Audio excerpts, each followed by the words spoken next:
ARSJ, we entertain. We're family. Come catch the vibe.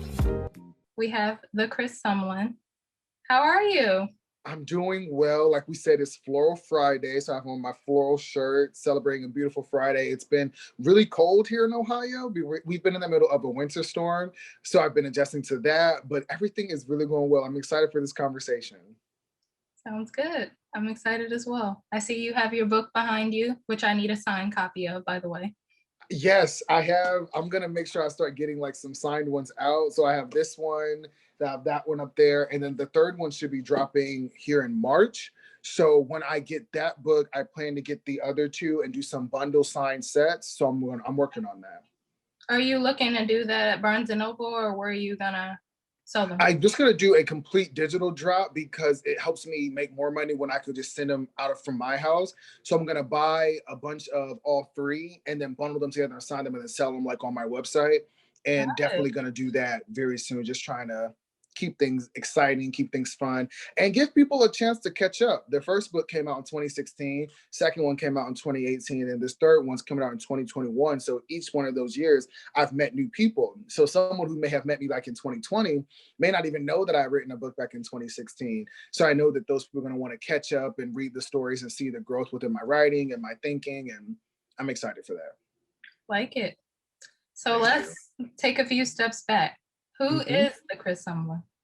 It's a good question. I ask myself that every day. I definitely identify as a storyteller, whether it be Instagram, blogs, podcasts, the books. I know that my God-given purpose is to tell stories. I aspire to write television scripts and create television shows one day. I'm working on that now and trying to work on my craft to become better at that. My third book comes out next month. I always write blogs and tell stories through that. And that's just a natural expression for me. I believe that our lives are best shared. I believe that when someone can hear our experiences and our thoughts and our beliefs, that it can help them, it can inspire them, it can inform them on how to handle a situation. And that's how I plan to use my life and really enjoy doing that type of work. But what specific experiences led to the conception of your second book about your college journey? Yes, I definitely knew that I was first generation. I knew that it was hard for me. And that was all I needed. Like, I was just like, this was hard for me. And I just want to share my story because I love to share. That's who I am. So after I finished graduation, I literally went back to my dorm maybe the day after. I think I graduated May 19th. I think May 20th was when I wrote the introduction for dealing with this thing called college because it was hard for me. And I was just like, I know I'm not crazy. There's someone else, because all struggle is universal and human. There's someone else who had a goal for themselves that seemed enormous and seemed challenging, and they're going to need to read this type of inspiring tale. And so I sat on my bed, didn't even have a laptop. I got on my iPhone 6, I think at the time, and just like got on Google Docs and was just like, today is May 21st, I think I said.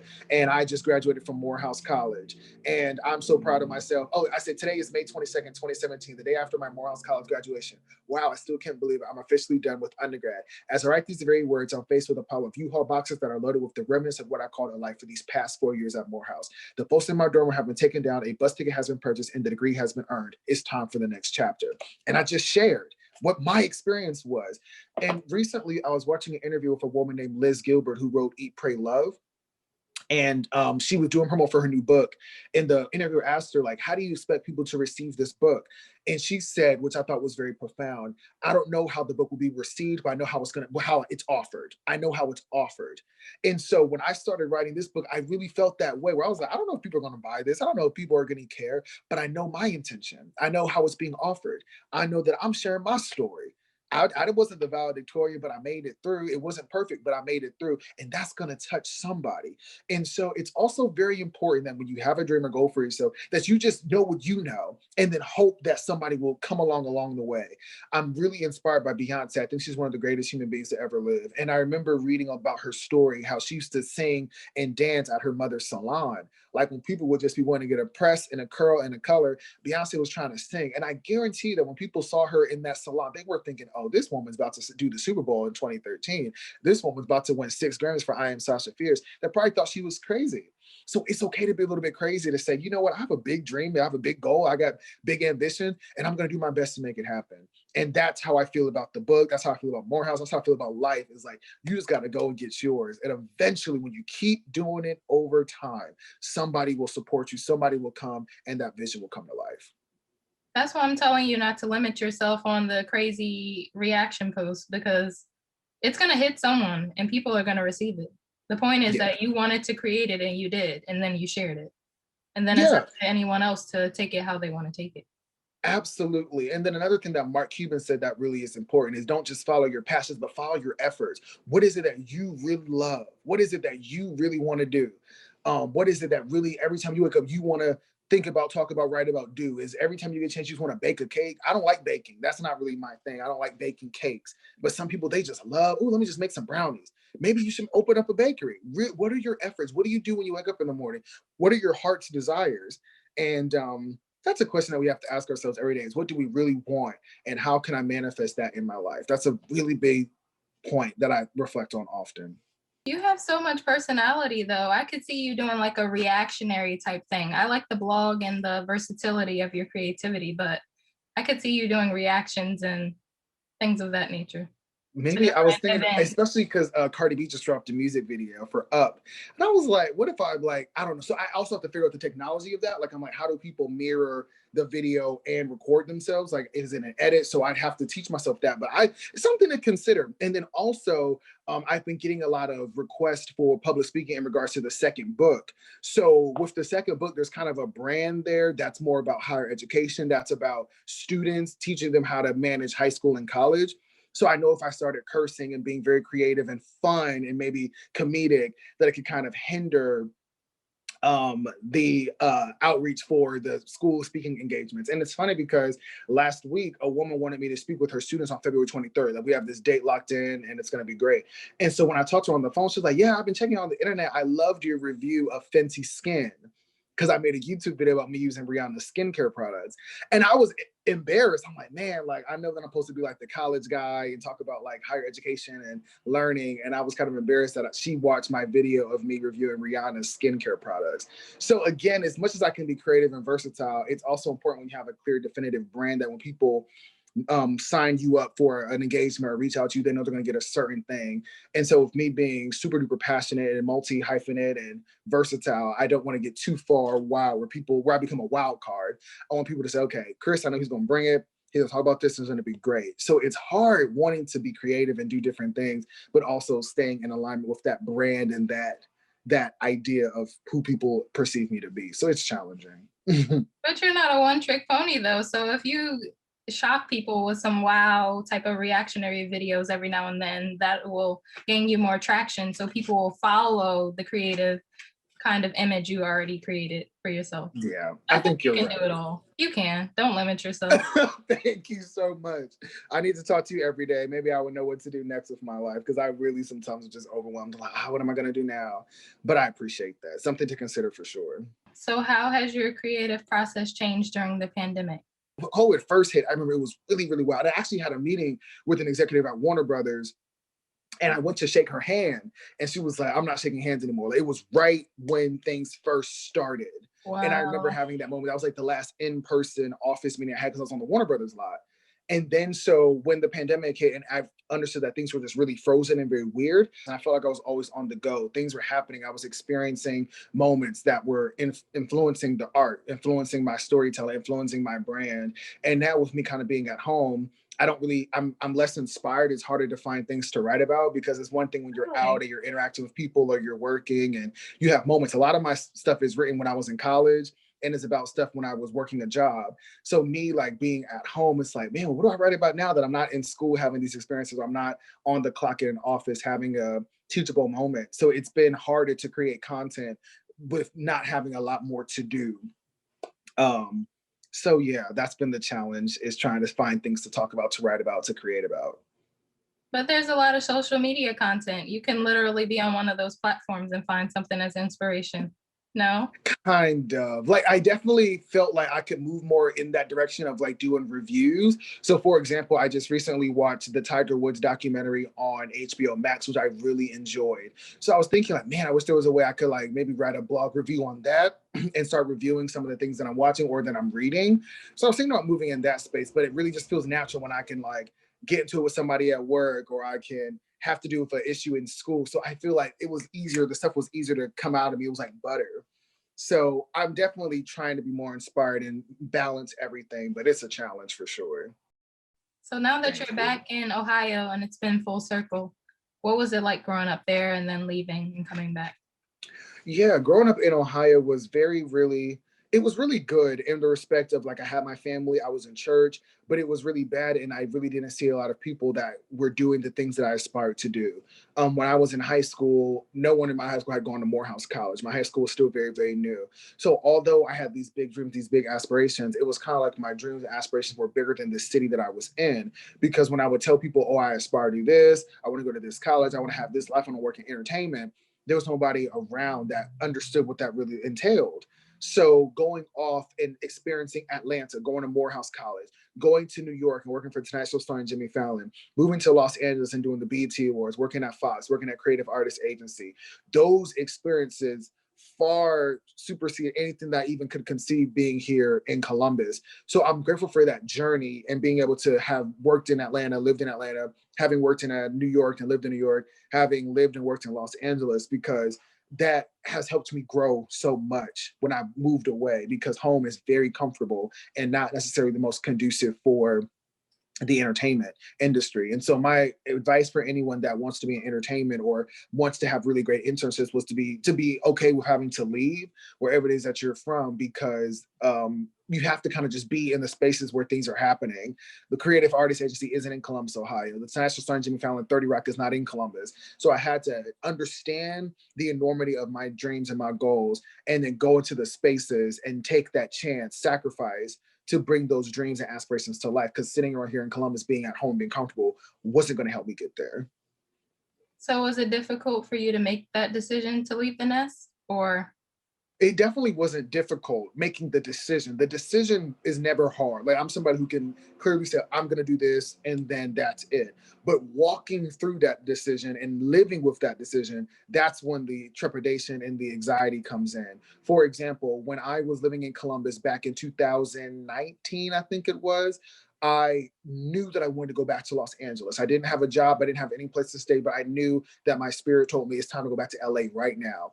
So the decision was clear. I'm going to go to Los Angeles. The practicality of what that was like on the day to day when I was living in Airbnbs, when I didn't have a car or any type of transportation, when I didn't have any friends and I had this dream, that's when it got challenging for me. So I always tell people, like, when you have the vision or the goal for yourself, that's okay and that's good. But the real hard work comes in when you have to birth that vision and that goal. That's when it's really like, do you really want this? Do you really want to do this? Is that really your goal? And I feel like so often when people have these goals, I'm going to write a book, they'll have these goals, I'm going to go to college, or whatever it may be, I'm going to start a family, I'm going to own a home, whatever. The decision will be clear, the decision will be made. But then when that grunt work comes in, when everything's not going well, it's not a sweet, sweet fantasy, it's challenging. I feel like that's where a lot of people fall short, because I always say the people who become successful are just those that never gave up. They just say, okay, I'm going to try a different way. I'm going to try a different direction. And if you just be persistent and consistent over time, you will have the life that you desire. It's only works through being persistent and being consistent only. Basically, when I was in high school, there wasn't a big cheerleader team of we're so excited that Chris is going to Morehouse, because it was very very expensive and unprecedented, and it was far. So I had got accepted into 9 colleges when I was in high school, 9. So I had schools that were closer to home, that were giving me better financial aid packages and better options, but something in my heart told me to go to Morehouse. So that was a hard decision to make, to again have the vision for myself and then have to follow through with that. Because when I told people I'm going to turn down this full ride to this one, I'm going to go to Morehouse, people, they didn't even understand that, because God didn't give them the vision. And so when you have the vision, you cannot be out here waiting for everyone just to be cheering you on, like, oh, that's it. You have to follow it for you. So Mhm. when I went off to Morehouse, not really having a lot of support of people saying, you're going to make it, you're going to do great. That's when I had to tune into myself and say, okay, can I bring this out? Can I really make this happen? And so freshman year, sophomore year, junior year, senior year, when I kept pushing through, and then when I graduated, I was like, I did it. Like, although a lot of people weren't in agreement with that, a lot of people didn't support me, I still was able to bring that vision and I completed it. So when that happened, I was like, I have to tell this story because there's so often where we let people get in our ear and cloud our own judgment, our own vision, and we miss out on the life that we really could have had. Imagine how my situation would be had I not gone to Morehouse and listened to everyone else. I'd be in a completely different ball game. And so when I succeeded, which came through consistency, being persistent, hard work, having a dream, having faith, it was something that I was able to share with others. And that's when the book came, and then the speaking engagements came, the bachelor's degree came, and now I've experienced some success because I followed the vision. So it was definitely challenging. It was hard, but I wouldn't take anything back because every one of those moments, every situation pushed me to where I am right now. So you have all this positive stuff going on, but you had a brief bout of depression. So what was Mhm. that journey like? Yes, back in 2019, I had just finished graduate school. I got my degree from Boston University in January. And during that whole time, I was really unsure what was going to happen next because I finished grad school in December of 2018 and I didn't start working at CAA, which was my first full time job, until October of that next year. So January, February, March, April, May, June, July, August, September, October, it was 10 months of uncertainty, 10 months of not knowing where I was going to live, what I was going to do, having a successful track record. Because coming into Morehouse, as soon as I came in the gate, I started getting internships. Things started moving. Sophomore year, I went to LA. Junior year, I went to New York. Senior year, I worked in Atlanta. Then I went to grad school. Boom, it was hitting. It was just like butter. And then so after having all of that success and having all these opportunities come my way, then when everything just froze and stopped, it was hard trying to navigate and adjust to that. And that's when I really used the time to get back spiritually healthy, get back and stop partying as much, start getting back into the church, spend time with a lot of friends, and really get myself together, get to the gym. I wasn't really exercising like that until then.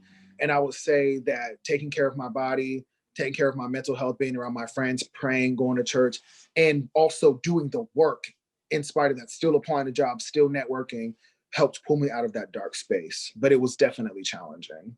You mentioned faith and Mm-hmm. you were recently baptized. Maybe it's been almost Mm-hmm. 2 years now. Can you talk about Mm-hmm. that journey and that experience? Yeah, it was the end of 2019. We were going into 2020. Who knew what that was going to be like? And my church that I was going to Oasis in Los Angeles, and they were like, "We have baptisms coming up," and I was like, "I can't remember the last time I got baptized. I think it was when I was a child." And as I was in Los Angeles, I was really going to church consistently. I was really doing my best to get right spiritually, and it was just a new start for me. And I was like, "I want to get baptized before this year is over." Um, I was 25 years old and I knew that I was entering another chapter of adulthood, finishing up that beginning of the 20s. And I wanted to get baptized. And there was no one there. It was me by myself. I made a whole YouTube video about it. And it just made me feel good. And I really enjoy spirituality and faith and being a Christian. I'm not perfect. Like I still be out here wild and I'm not a saint by any means or regards. But knowing where your help comes from, having the scriptures and having faith and having a relationship with God has been the antidote for me that has helped me get to where I am now, just where I am today, just getting through. When I went off to Morehouse, I knew the scripture, Mark 9:23, anything's possible, him that believes. I believed I can get through Morehouse. Or I was like, either the scripture is real or the whole thing is a lie. So that's where I put my faith in. So I was like, okay, I know I believe that I can become a Morehouse man. I know that I can do this. I'm going to believe in that. And having that anchor, that foundation has been able to push me through a lot of situations that I know, have I not had that, I wouldn't have been able to accomplish, achieve, or experience. How important is it to address mental health in the Black community? There's more of it now, and more celebrities are talking about the importance of therapy. What do you think about that?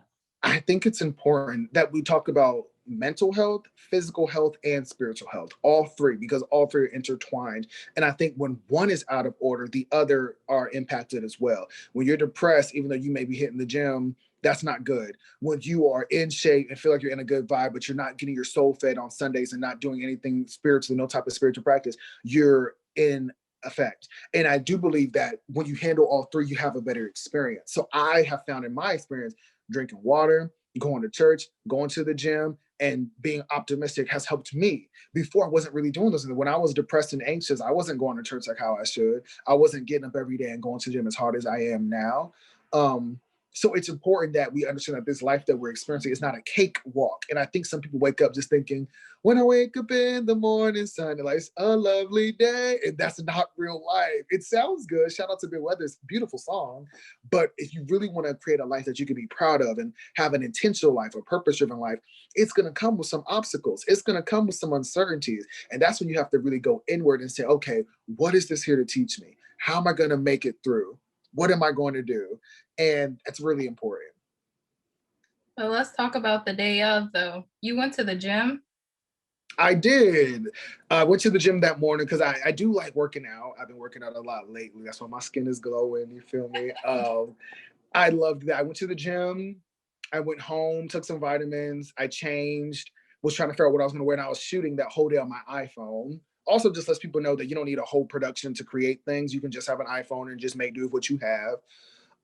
Shot it all. And I remember like going down in the water, coming back up and just feeling relieved, and then calling my mom, let her know what happened. I remember my friends were watching the stream at home in Ohio and in Atlanta, and just feeling relieved. Like it was something that I wanted to do, that I was proud of, and manifested for myself. And it was a really good experience. Oh, that's amazing. Thank you. It's just so interesting that you chose to do all the things you did that day. You were in the Uber, you struggled to find what to wear. It's a very entertaining video, I guess. But yeah, that's just my daily life, I guess. Yeah, because that's how I normally get to church. And I was always going to the gym on Sundays. I always Uber because I don't drive at all. And the only difference was getting baptized. But that was my typical Sunday in Los Angeles during that time. Got it. So what can you tell me about the Chris Sumlin now? What do you have going on? Well, I'm working on my third book and getting it out and make sure that that launch is successful. That's where I spend most of my time thinking about. I've also been snagging speaking engagements with the second book. So making sure I'm going back and doing those contracts and working to do these presentations. It's a lot of work that goes into it, where it's not just, oh, hop on Zoom and just chat. Like I have to coordinate with the school. We have contracts, we have invoices. We have to make sure the presentation is good. What is their intention? What is my intention? How can we bring those together? So I'm doing a speaking gig on February 23rd, and then I'm doing a collaboration with the school in Boston for the entire month of March. So like March 9th, March 15th, March 23rd, like we're doing gigs, we're doing engagements all those Tuesdays of the entire month of March. So I'm working on that. And it's going to be interesting because I know the third book's going to be coming out while I'm still doing speaking gigs on the second book. So that's going to be quite interesting. And then I've been spending a lot of time just working on my house. Like, I know people have been expecting me like to be doing more, especially in regards to like the screenwriting and competitions. And I'm working on that. But right now has just been a real time of just learning and tying up loose ends and getting things together. I've also been doing the master classes. Someone gave me a year subscription to master class. So I'm doing Shonda Rhimes' course. I completed Issa Rae's course as well as Aaron Sorkin's course. And if there's anyone who's interested in writing and creating television, I would highly recommend all three of those classes because they've been very illuminating for me. So, and I've also been reading like a book a week and in the gym. So I always tell people like, you can have it all, just not all at once. So although my waist is getting slimmer, my skin's getting clearer, I've been in the gym, the script writing's been affected. Although I've been snagging gigs for the book for the second book, is the third book launch ready to go. So it's hard trying to balance all of these things. I'm one man.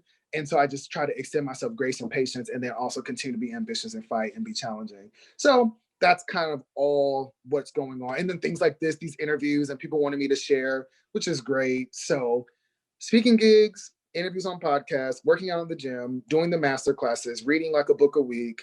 And I also am doing a book club for my church. And that's me. That's what's going on today. So if there was any celebrity you could have a conversation with right now, who would it be? Okay, this is going to sound weird. I know people aren't going to expect this, but it will be Michael B. Jordan.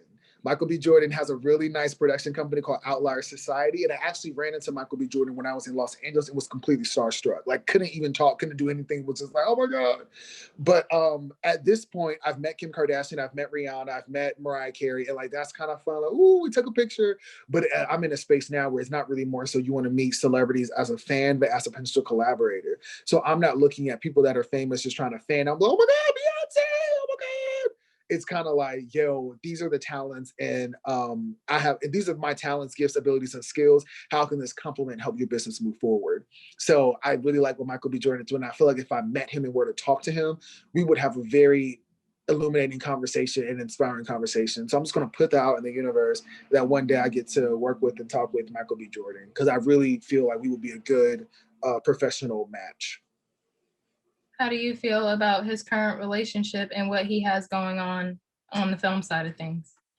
I just read that he's supposed to be producing the Static Shock movie, which I think is really great. I'm excited about that. I wonder who's going to be writing it and how that's going to be produced.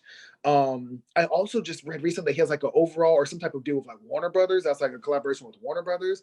So I think that's really good. And I really feel like Michael B. Jordan's like the next one up. We've gone through the years of like a Denzel, and then after Denzel, it was like Jamie Foxx, and even before Denzel, like Sidney Poitier.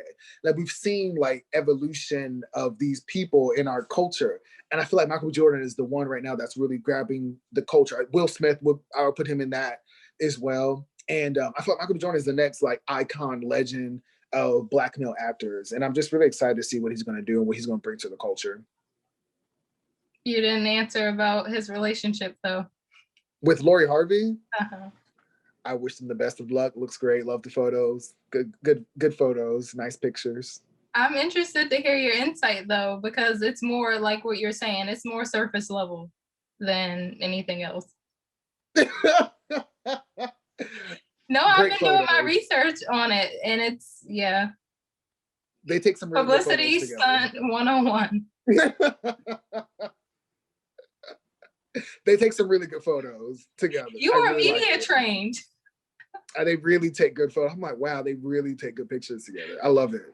Well, they're attractive people, so that's not really hard. And all you need is a good photographer and a good moment, some good scenery. You're so funny. You purposefully, every other question you'll answer, but not this one. I said good photos. That's really how I feel. I don't lie. Good photos. I love it. I love it. I love it. So how do you feel about one of your celebrity faves, Kim K, and that impending divorce, if it's going to happen or not? Have you been following? Well, I have been following. I feel like this is going into hot topics, but I'm down. I think that you have to do what's best for you. I also don't know if it's confirmed or not, because I've not heard Kim or Kanye say anything. So we really don't know what the real truth is. And I hope that the whole thing is a line that they can work it out, because there's their baby Psalm is a baby, and it'll be unfortunate for him to be a child and never get to see his mom and dad together as a unit. That's unfortunate. So I don't like divorce. I think it's never good, and I hope that they can somehow work it out.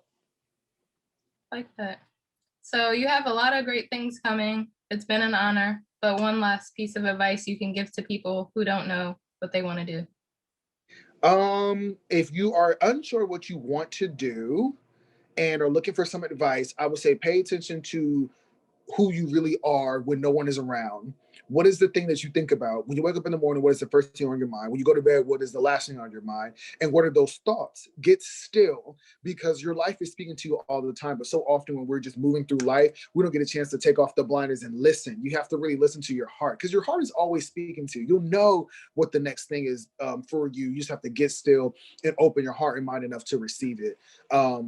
Pray, be spiritual, speak things into existence, and just do your best to find out what you feel and your soul is right for you, and then do your best to make that vision come to life once you have it.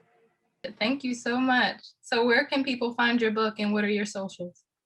Yes, so my third book, Halfway Through My 20s, probably when this airs, it will probably be on Amazon. So let me just go ahead and say, Halfway Through My 20s is currently on Amazon. Go ahead and go get it. Dealing with This Thing Called College is also on Amazon. Dealing with This Thing Called Life is also on Amazon. You can even go to Barnes & Noble and Target and request the book personally. If you want to go to Barnes & Noble in your neighborhood and be like, yo, do you have the Chris Sumlin book? It's print on demand, so they can do that. You can follow my website at www.thechrissumlin.com. I also have a podcast, the Chris Sumlin Podcast, which is on Spotify, Google Podcast, and Apple. All three. And then you can follow me on Instagram at THEE Chris Sumlin, as well as on Twitter and Facebook at Chris Sumlin. Thank you so much. Thank you. This was really fun. I enjoyed it. And I look forward to us talking again and doing another interview sometime soon. Sometime soon, when you have another book. If you have anything going, let me know. We can talk about it. Thank you so much. Thank you. The vibe.